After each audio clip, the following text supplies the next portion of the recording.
Yesterday, Xbox made an interesting announcement regarding their future that could be a potential big game changer.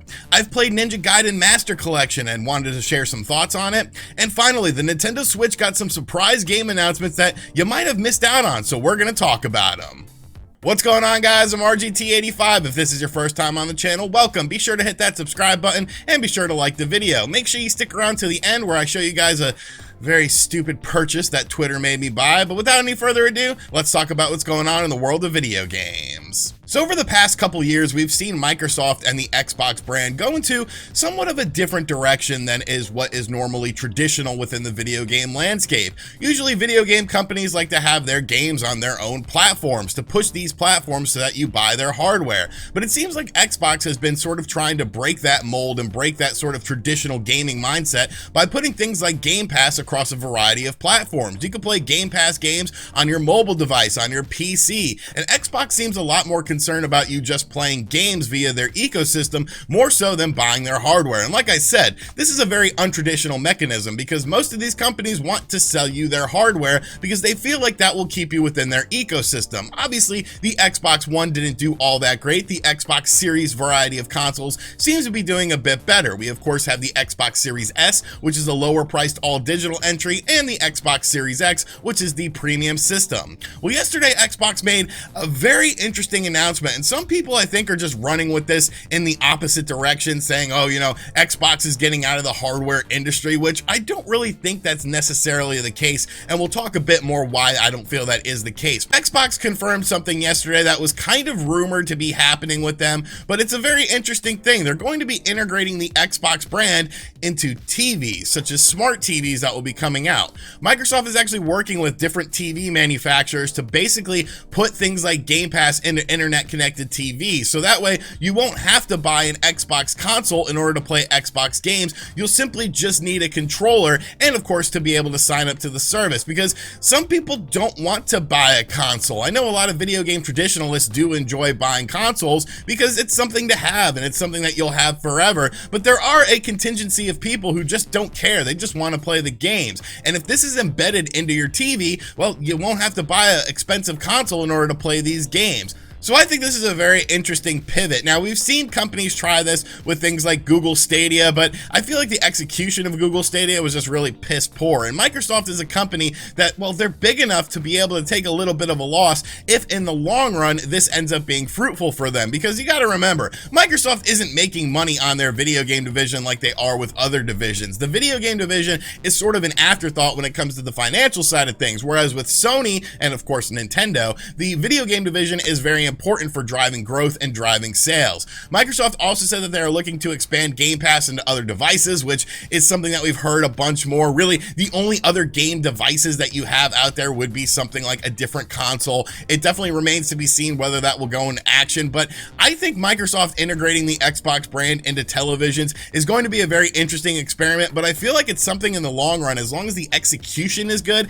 and the games play well, I think this could work out. Game streaming is rapidly evolving very quickly right before our eyes. Now, is it at the peak of where it will be? No, but obviously this is something that Microsoft is looking into the future. So what do you think about this? Do you think it's wise for Microsoft to sort of add another option when it comes to playing their games, not having to buy hardware, just being able to do things like play it on your television? Do you feel like it will impact the quality of the game, such as playing it on a traditional console versus playing it via a streaming device? Let me know what you think about this in the comments section down below, because it's a very unique time. Next up, the Ninja Gaiden Master Collection recently released for the Nintendo Switch, and Koei Tecmo was kind enough to DM me a copy of the game on Twitter, so I have been checking it out, and I briefly want to share some thoughts with you guys on these games. Now, of course, this is Ninja Gaiden Sigma, Ninja Gaiden Sigma 2, and Ninja Gaiden 3 Razor's Edge. Now, I was familiar with Ninja Gaiden 1 and 3. I played Ninja Gaiden 1 on the original Xbox, played Ninja Gaiden 3 on the Wii U. I never really got around to playing Ninja Gaiden 2,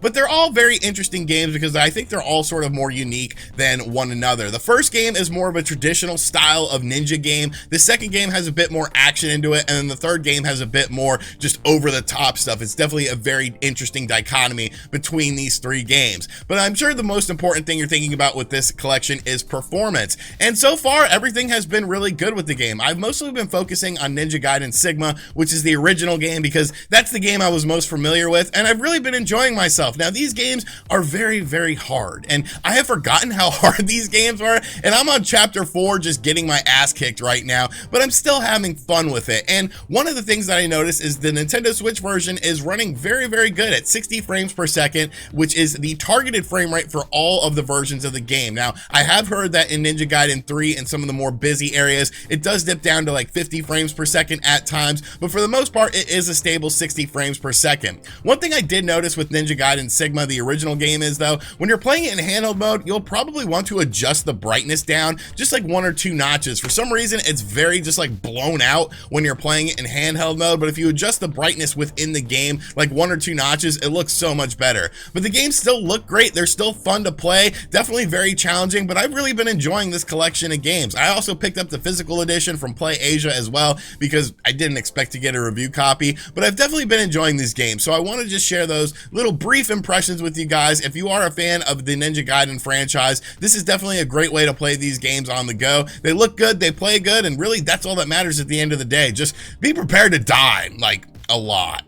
And finally, I want to talk about some surprise Nintendo Switch games that were recently announced that you might have missed out on. Now, one of these games we actually did mention in yesterday's Summer Game Fest video, which, I don't know, some of you guys seem to love Summer Game Fest. I think that Elden Ring was just kind of lingering in your mind, and that's why you loved a 2-hour event that had like 3 interesting announcements and then like DLC and skins for games. But, you know, I digress. If you enjoyed that presentation, that's awesome. Just for me, I really didn't enjoy it. But the main game that was announced for the Nintendo Switch was the new Evil Dead game, and this was a game that I didn't expect to be coming to the Nintendo Switch when we first saw it, but it was confirmed to be coming to the platform. Now, this game looks absolutely awesome. It reminds me a lot of Friday the 13th, which of course is one of my favorite horror games and one of my favorite Switch games, because I just love playing as within horror franchises and being able to do things. So in this game, it's basically there's a breach between worlds and there's demons in the world. It's a 4-on-1 game, kind of similar to other games that we've seen, where one person plays as a demon and then everyone else is tasked with hunting down this demon.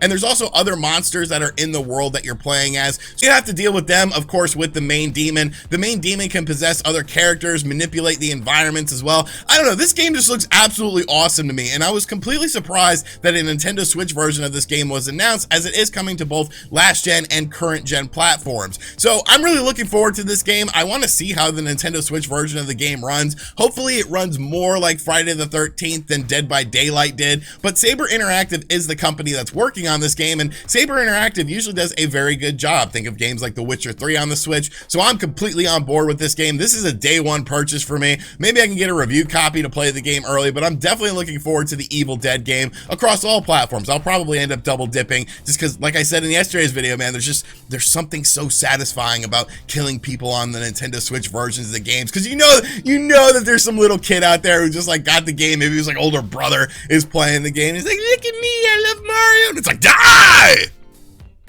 And the other game was something that was actually leaked on Nintendo's website a couple months ago. They then pulled it down and we never heard anything about it, but now it has been confirmed to be coming to the Nintendo Switch, and that is Kingdom Come Deliverance. Now, Saber Interactive is also working on this game as well, and it's a very interesting game because everything I've seen from this game looks like very nice graphics and stuff that you wouldn't really expect to be running on the Nintendo Switch. Now, this game originally came out on the PlayStation 4, the Xbox One, and PC, and basically it's a first-person action adventure RPG, kind of similar to Skyrim, but I feel like the visual style of the game is much more advanced than a game like Skyrim. You gotta remember, Skyrim came out on like the 360 and the PS3 and stuff like that, whereas this game did not. This game was designed with more modern consoles in mind. So the visual style is definitely very captivating. This first-person perspective with a lot of combat and bloody visuals and a lot of interesting mechanics going on. So I have never played this game. I've heard very good things about this game, that it's, you know, a really fun game. So I might end up checking it out on the Nintendo Switch, because that's something I like. You know, games that I missed out during the PS4 and the Xbox One era, like, yeah, I could buy those games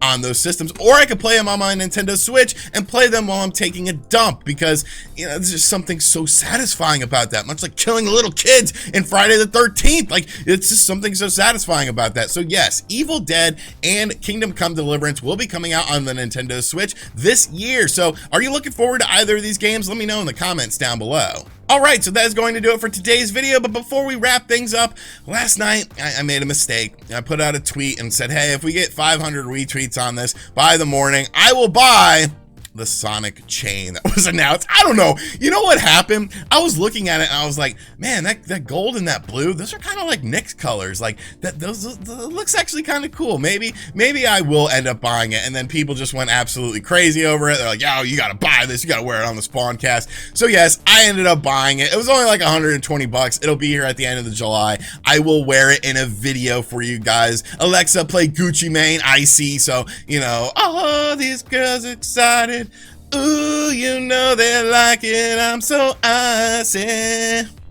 So icy. So yeah, you know, life's about having fun, man. And, you know, I just like to have fun. So let me know what you think of everything in the comment section down below, including me buying the Sonic pendant. And as always, thank you for checking out this video. If you are new to the channel, be sure to subscribe. There's a bunch of E3 stuff happening very soon. We're going to be covering it all. And as always, I'll catch you guys on the next episode. I just realized that my microphone is in the shot as well, which I usually don't have, but hey, you know, that's how we do things. Later.